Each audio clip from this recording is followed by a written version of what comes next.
It's Hatchpod time. Maya Acosta, joined by Greg Garrett and Corey Costello today. Welcome, gentlemen. Thank you. Yeah. Thanks. And we have a special guest here with us today to talk all about the groundbreaking new technology of Hydrostor. We have Kurt Hildebrand. Welcome, Kurt.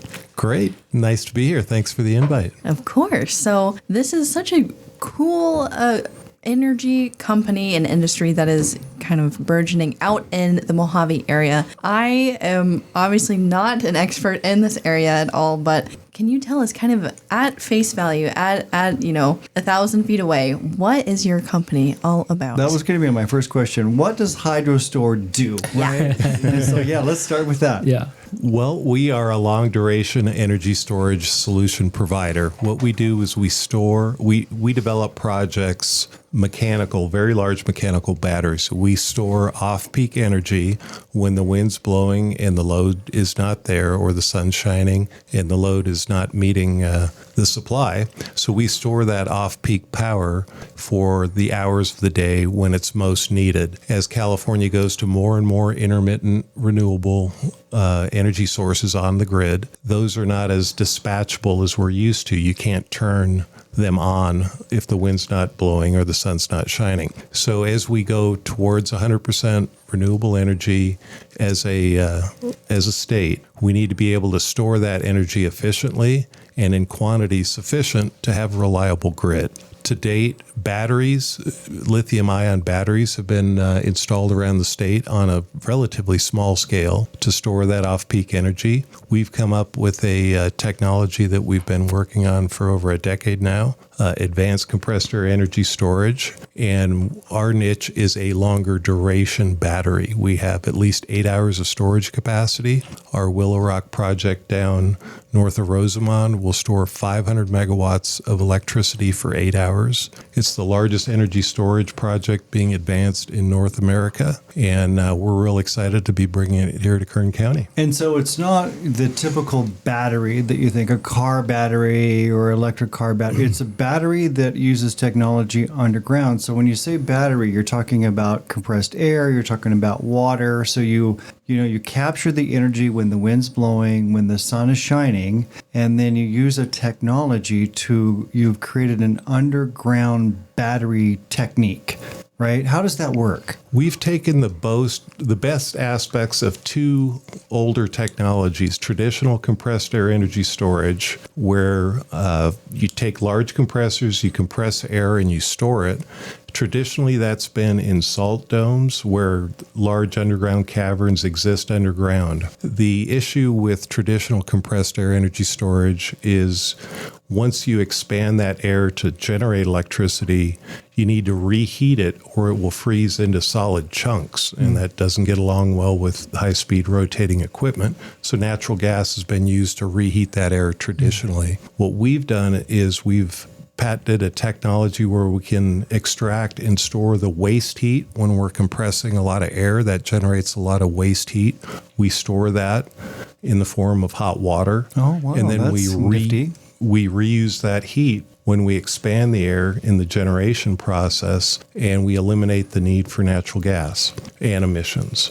The other technology is pumped hydro that we've taken the best aspects of. Pumped hydro, you'll have two reservoirs, one higher than the other. You pump water up at night, typically, store it, and then during the day you flow it downhill and generate electricity. That works very well, very efficient, but it takes a lot of water and a lot of ground, a lot of space, a lot of land. Projects that are very common, like Eastern Sierras, that sort of thing, where they have terrain and water to work with. Exactly, and they also typically occupy hundreds or thousands of acres. What we've been able to do is compress the density of our energy production and storage. In our project, the Willow Rock facility will be on under 100 acres, 88 acres. We will be constructing purpose-built caverns down in the granite bedrock 2,050 feet below our surface. We'll have a volume that will excavate in the granite of on the order of 1 million cubic yards of material will be removed from that cavern. That sounds like a big number. It is. It's a football field by a football field tall by a football field wide by a football field deep. So it's a cubic 100-yard block is the equivalent volume that we'll be excavating. We fill that cavern with water, and that is a discharged battery. When we go to charge the battery, we'll operate large air compressors on the surface, compress ambient air, slowly inject that down into the cavern. That high pressure air will displace the water in the cavern back up to the surface very slowly. This is process that takes about 13 hours. Once the cavern is full of air, that water that was in the cavern is slowly displaced up to a surface reservoir, and we have a charged battery. So once we go to discharge and generate electricity, we'll turn that system around, slowly flow the air back up to the surface. The water acts as a hydrostatic piston, if you will, maintaining a constant pressure on the air. In over 8 hours, we'll discharge that air to the surface, generate electricity, reuse that waste heat, and we have 8 hours of 500 megawatts of generation. What an amazing! I mean, it's so simple, but obviously it's not, right? You have to. So you chose East Kern because of the renewables, but also you had to find the right spot for the geology, right? You can't use water and air and dirt. Sand. It's got to be a solid sort of rock that works with you to help you create that piston energy system, right? We look for very low permeability, very low porosity bedrock, typically granite in this part of the world. That's not uncommon to find. We expect that approximately half the land area of the Earth would be suitable for our applications. So it's not overly difficult to find, but nonetheless, you never know when you go underground what's down there till you drill. Till you drill. So you did a lot of probing and testing and found the right spot, and happened to be right beside Pacific Steel, which is another company that is breaking ground here in the East Kern. So we're really excited about that. But you talked about 8 hours of energy storage. So that's 500 megawatts or 4,000 megawatt hours. Mm-hmm. And so so do you use 8 hours of that same megawatts and then deliver it back? Is it a 1-for-1, or how do you lose some of those, the power going in to generate the plant to do the work later on? How is that? Does that make sense? Yes, it does. Okay. I was thinking we might need to edit something, but I guess not. Right, we call it round trip efficiency. Okay, there you go. I'm not an engineer, so RTE, our round trip efficiency. You've got to lose something, I would think, right? Our round trip efficiency is about 60%. Okay, that's a high number.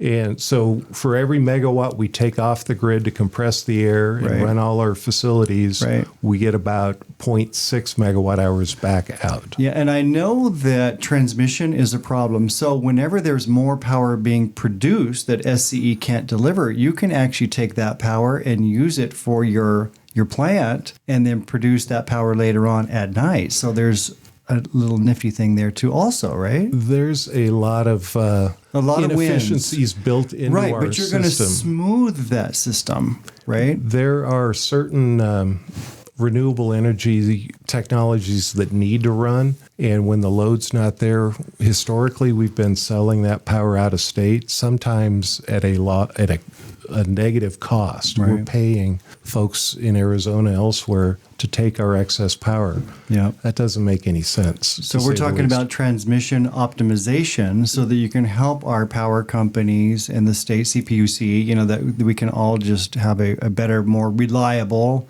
maybe more efficient and affordable power.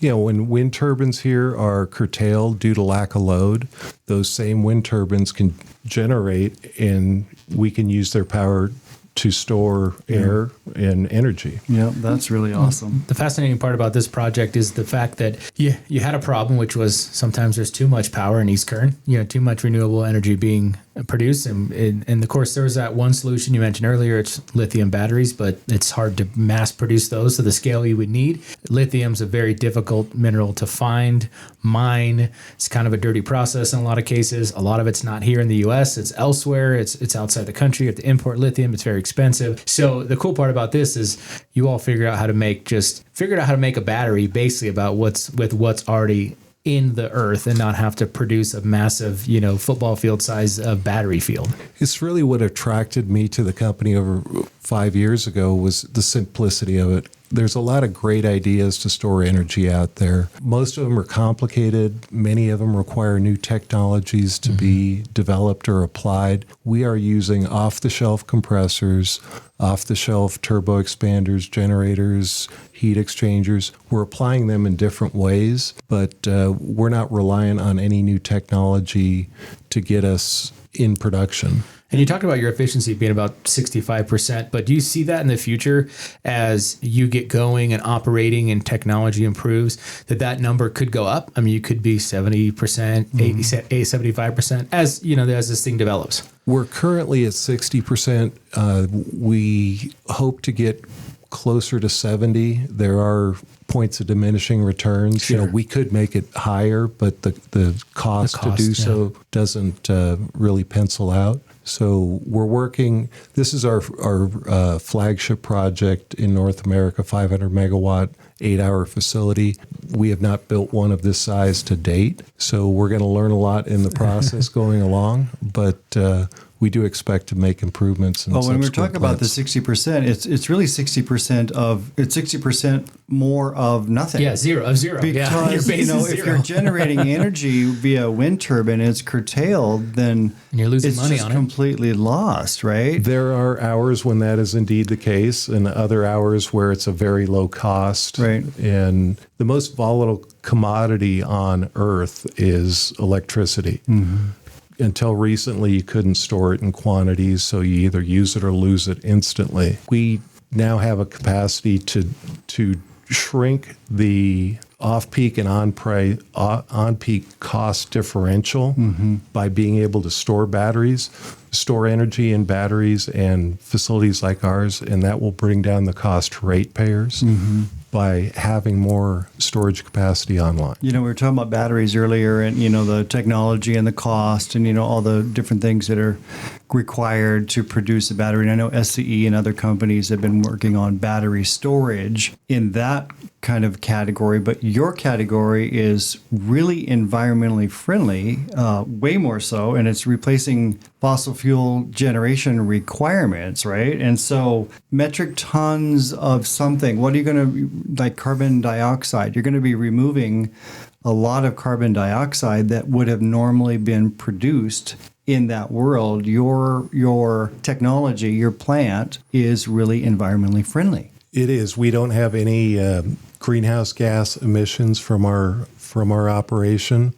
Typically, if a 500 megawatt gas-fired plant were built, a similar size facility, we'd be talking about hundreds of tons of nitrous oxides, NOx per year, and other pollutants. So that's a rough comparison against a fossil fuel plant. I know that I went to your website and it talks, the Willow Rock project talks about removing 28 million metric tons of carbon dioxide, or the equivalent to 120,000 cars per year for 50 years off the road. Those are big numbers. Yeah, this is a very significant project. It's a needle mover. A lot of battery installations around California are typically 1, 2, 300 megawatts for 2 to 4 hour energy storage capacity. They're getting larger. They're still in the infancy of learning how to get to utility scale. There's been some safety issues and fire issues. We support all of the above in terms of technologies and new projects. As a state, we need more of all of the above. And in terms of the long duration sector, again, we're an 8-hour facility. We believe that that needs to be expanded too. There's currently a 1,000 megawatt mandate for procurement in California by the load serving entities, the Southern California Edisons and PG&Es of the world. We do have a 200 megawatt offtake contract currently, and we're actively marketing additional capacity from the facility. The state definitely needs additional storage capacity of all shapes, sizes, I think this and flavors. project is going to be one of many to come, and I know the city of Tehachapi has been very supportive for what it's worth. But the county of Kern and the state of California, let's talk about how that process worked out for you working with those officials. Yeah, the lead jurisdictional permitting agency for our project is the California Energy Commission.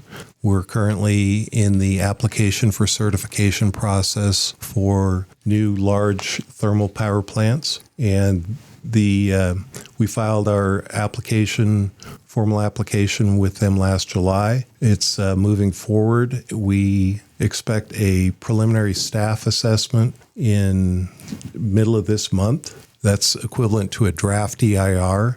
There will be subsequent staff reports and then a final decision we are targeting in November of this year. We'll be looking to go into construction very shortly thereafter. That's amazing. That's great that everybody has been supporting it to that level. And I know the Department of Energy actually gave you a loan guarantee for about $1.7 billion. Can we talk about that a little bit? Yeah, we've been working closely with the Department of Energy for a number of years now. And our technology, our project is a glove fit for their programs to advance new technologies that are ready for market. And in January, we did receive a Department of Energy loan guarantee for $1.76 billion B, and that will cover the debt side of the requirement for the project. And we're very excited. They're supportive of our project and been great to work with. Yeah, that's great to hear. And what about numbers of employees for construction and then operation? How is that going to pan out, do you believe? We do have a very significant construction timeframe and need for the project, given that we have basically a very large industrial facility on the surface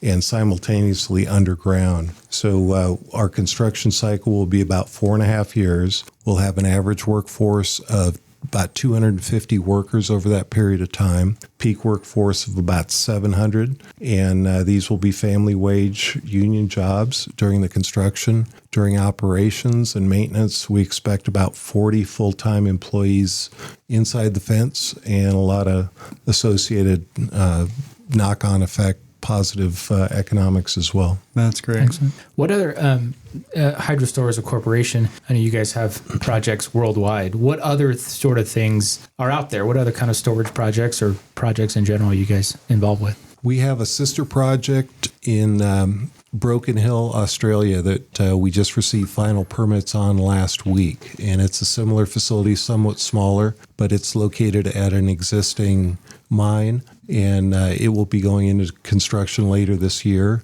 We're also advancing development projects fairly early in the cycle in Canada, in Europe, elsewhere here in California. Hope to be on a podcast again real soon talking about future projects here. The invitation's always open. It's a great interview. I'm learning so much about how this technology works. We've been getting it wrong for a long time. We thought we got it the first couple times. Right, but I'm mysterious, but it's not. I always have this caveat when I'm finish telling somebody, like, I think I'm just about right, but we'll learn more. I simplified it to you pump hot air down the ground and electricity comes out. That was kind of what I came up with at one point. Yeah. I like to explain to people it's water, rock, and air and gravity. It sounds mysterious because it's underground and everything, but it's just air and water alternating turns in the cavern. But you're using Mother Nature to assist the technology to produce the electricity. And like you said a moment ago, electricity is the essence. You know, you got to have power, you got to have water. There's certain things you have to have, no matter where you live on this globe. And if you don't have electricity, you're not really going to get anywhere. Yeah, and you mentioned water, Greg. One of the really neat stories about our technology is on the water side. Our name's Hydrostor. We do store water, but we actually generate water too. As I mentioned, the air that we use, or the water that we use in our cavern and reservoir, is not consumed. It just simply goes up and down. When we compress ambient air, we actually extract the relative humidity in the air, and we have a surplus of fresh water at the end of the year, even accounting for evaporation and other losses. So you're going to correct the drought. I wish. Corey, we should put a pipeline Exactly. from We'll take the extra Hydrostor water. to Tehachapi. So how much are we talking? Is it where we can go get a grant from the right. Department of Energy to put a pipe up and over the I'm all for it. Tehachapi Mountains? It depends on the rainfall and ambient Yeah, conditions. for sure. Out here, it's pretty dry, obviously, but we Right. expect to have 40 to 60 acre feet of excess fresh water a year. So it's Let's tangible. talk So later. when you say let's talk later. But let's talk about that for a second. Is there a market for that water in and around your area? Because I know back in the day they used to grow a lot of alfalfa and different things in the Antelope Valley, and they don't really do that anymore. Do you have a market for that, or are you going to just put it in holding ponds? How's it going to work? We will find beneficial use. That's not a lot of water at the end of the day, quite No, honestly. it's not. I mean, you can't spend that much money to get rid of 40 acre feet of water. That's for sure. But it's measurable. We are interconnecting into the main AVEC Antelope Valley East Kern water line, Oh, okay. 36-inch line. Good. So we haven't currently designed a flow return, but we will make sure that water will be put to beneficial use. That's really interesting. Oh, it's good to know that too, because when you talk about where your project's at, out there between Mojave and Roseman Desert, people hear water. Well, what are you going to? You're going to use so much water to put this, but the fact that you're actually creating it is awesome, because I think that just helps explain the sustainability of the project, because the technology is sort of creating its own water to be used for that pumping. Well, I know Edwards Air Force Base is just kind of over the horizon slightly from you. And, I know they're always looking for technologies with fresh water and wastewater. We've been working with their commanders and such over the years on improving all of their infrastructure so that it meets the current goals of the DoD and, the state of California, those sorts of things. So who knows? Yeah. We've had discussions over there, Yeah. and we'll continue to do so on ways we can work together. Right. That's awesome to hear. You've got a lot of things I can tell your mind is spinning, and everything we're bringing up you've already thought of. So that's pretty cool. Yeah. Well, I'm excited about the potential for, and you sort of mentioned it earlier, but that landscape and that geology in that area, obviously very acceptable to technology like this. What the future holds once Hydrostor and Willow Rock is up and running and successful. What else what else comes down the line that's similar, or maybe it's an expansion. So I could really see this being sort of the catalyst for more investment in our region for energy storage projects like this. Yeah, there's a lot of opportunity. California typically leads the way nationally in terms of energy and other advancements. The marketplace in California does facilitate for long duration contracting. Other states, New York, Arizona, there's some other states that are keeping an eye on California and slowly following in our footsteps. With the advent of data centers and AI, the demand for more electricity and more reliable electricity is only going to grow, and it's going to grow like we have not seen in our lifetimes. One of the most constant uses of any commodity has been electricity over the last 4 or 5 decades. It's been very slow, very steady growth, maybe up or down a couple % a year. We're now looking at a lot of forecasts really have a hockey stick for the need for new electricity sources. We're retiring a lot of old plants as we speak. Diablo Canyon's been brought back just because we need needed it, yeah. capacity. Right. And as we add more intermittent solar and wind, you just need to be able to store that capacity, that energy when you need it. Right. So we're just a small solution, but we're going to need more across the board. I can tell you're from the north because you used the Hockey stick? The hockey stick. I caught that. Yeah, Yeah, right. uh-huh. Did you get that? Yeah. I have another question for you. I'm sure you've thought about this, but what about Willow Rock or Hydrostor in a much smaller package plant? These days, transmission is a big deal, right? In and out, where you produce it, where you deliver it, those sorts of things. But what about, packaged microgrids where you design and build a small Hydrostor project in a community, maybe beside Tehachapi Cement, or somebody that needs more power than the power company can provide? Are you looking at that maybe? Is it reasonable to shrink it down, and is it cost effective? Well, 2 answers to that, Greg. In terms of microgrids, we are a fantastic solution under certain On a bigger scenarios. scale, but I'm talking about, like much smaller scale, like a couple megawatts at most. Is that Yeah, our technology, we become price competitive at 300, 400, 500 megawatts of capacity. Anything smaller than that, it's typically cheaper to go with batteries or some other technology. That being said, in terms of microgrids, our Australia facility, Silver City, is actually a microgrid. Instead of building new transmission into this fairly remote load center city in Australia, it was deemed cheaper to put a facility like ours, long duration energy storage, out in this remote area and serve as a microgrid as opposed to building a new long high voltage transmission line at great cost.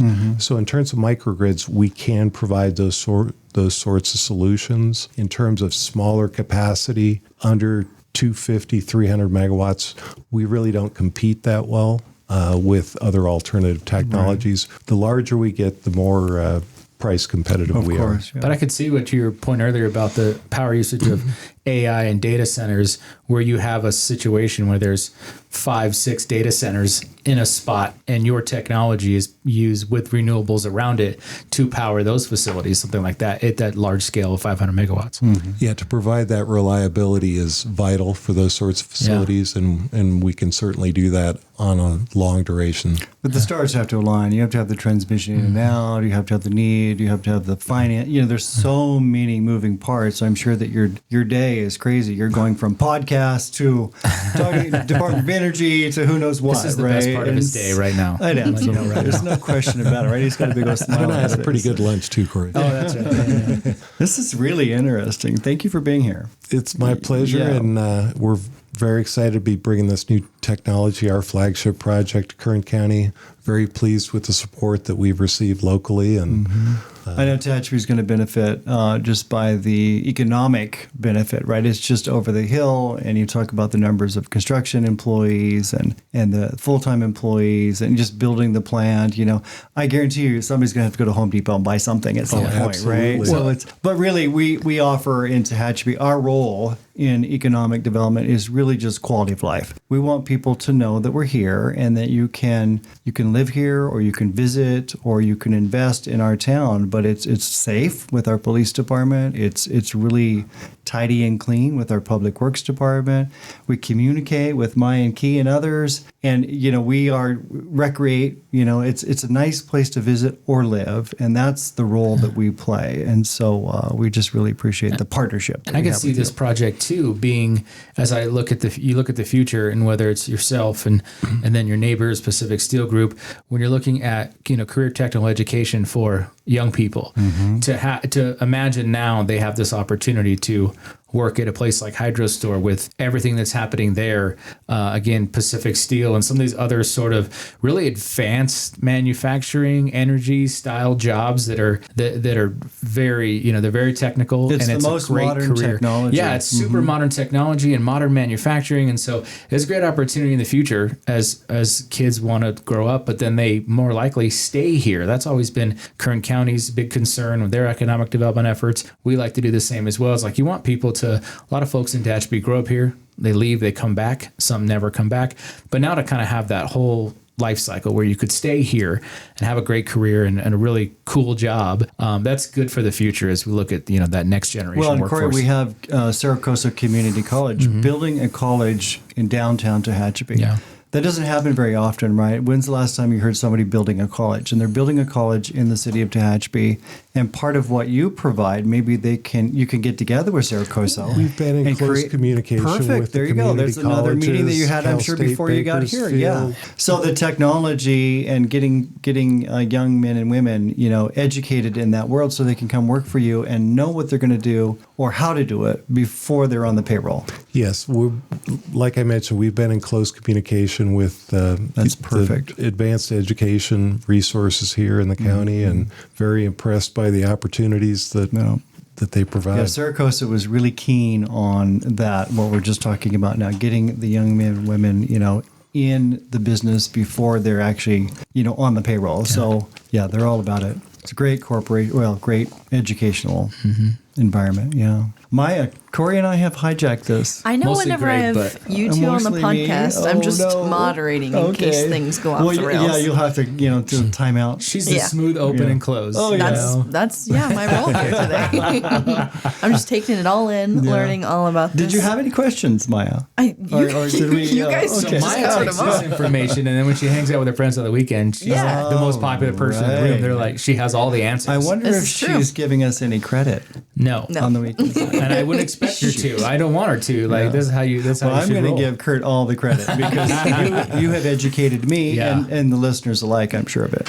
Yeah, So thank you. it's just another exciting project, and now we always talk Kern County as a whole, feeding the world, powering the world, and now defending the world with everything that's happening with Naval Air Weapons Station China Lake, Edwards Air Force Base, NASA at the Flight Research Center, but then also to throw in that, hey, now we're building a good chunk of the world with Pacific Steel, and we're going to make sure we keep that power going and powering the world with Hydrostor, and that's that's in East Kern alone. That's not in the entire county. It's amazing. It's pretty crazy. Yeah. We're very blessed. What have we missed? What would you like to add to the conversation? Anything? One aspect that's really neat about our technology too, and for folks like Edwards Air Force Base and other longer duration needs in industry, one aspect of our technology for us to go from 8 hours of storage to 16 hours of storage, all we need to do is double the cavern space underground. And that is relatively low cost. You don't have to add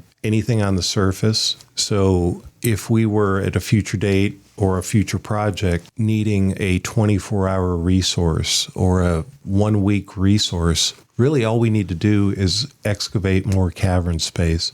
So our project right now is an 8-hour facility. That's what it would be designed and built to be. In terms of future needs, the incremental cost of us adding duration to our storage is very modest. And that's a real neat aspect as this technology, as the industry evolves. For batteries, you just need to keep stacking more batteries on top of each other, and those costs just add up linearly. But for us to add more duration to our storage facility, it's relatively a modest cost. So for folks like Air Force bases, they're looking at multi-week needs, and our technology is well suited to meet those long duration needs as well. I'm sure that when we have the ribbon cutting in a couple of years, you're going to already be in that planning stage to double or triple the plant. And I think about you. I flashed on something just now when you were talking. This is almost a national security issue also, because you're safely storing energy underground. And that to me sounds like something that matters a lot for the security of the United States. I would tend to agree with that. Batteries are on the surface. We will have surface facilities as well. But overall, I think we do. You play a role. You're part of that solution. A lot of different solutions. We need a lot of different technologies, and we will be a cornerstone technology in that mix. Yeah, I'm super excited about this podcast, Maya. It's great. Great job, by the way. Oh, thank you. Well, good stuff. Any closing thoughts, Corey, Greg, Kurt? No, I think, again, it's just a fantastic project. Love the investment in East Kern, the impact it's going to have in Tehachapi. We know a lot of those folks are going to live here, stay here, that sort of thing. And so these are all great. This is why we support projects outside of the city limits when it comes to big scale projects, because we know we will have, they will want to do life here. And so that's what we're here to provide. Just to leverage off that point, Corey, I've developed a lot of gas-fired power plants in California over my years, and some very contentious ones, virtually all highly opposed. It's who wants a power plant in their backyard. I do want to salute the citizenry of Kern County. We have been embraced with this project, virtually no opposition. The community has been fantastic to work with, and it's a wonderful place to do business. No, thank you very much.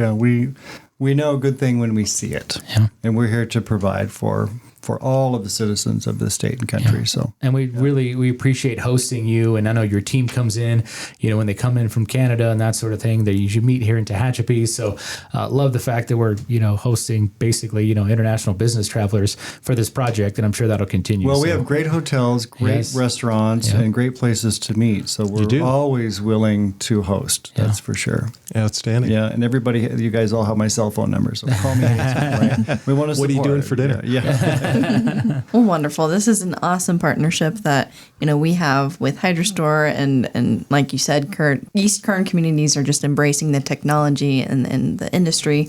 So it's really just great to see. And I feel so much more smarter now after this. Your friends are going to be so impressed. I know. Your And friends everybody this week are going to be listening. so This impressed. might be an award-winning production right here, the last 30 minutes. Who knows? You never Maya know. knows more about compressed air energy storage than anybody else I hang out with. Me too now. Yeah. Well, great stuff. Kurt, thanks so much for joining us today. My pleasure. Thank you. Yeah, and Corey, Greg, thanks for leading this conversation. For anybody listening, if you have any questions or comments on this podcast or anything happening here locally, be sure to email us media@tehachapiCityHall.com and we will get that addressed to the right place. And as always, thanks so much for listening. We hope to catch you back here next time on Tehachapod.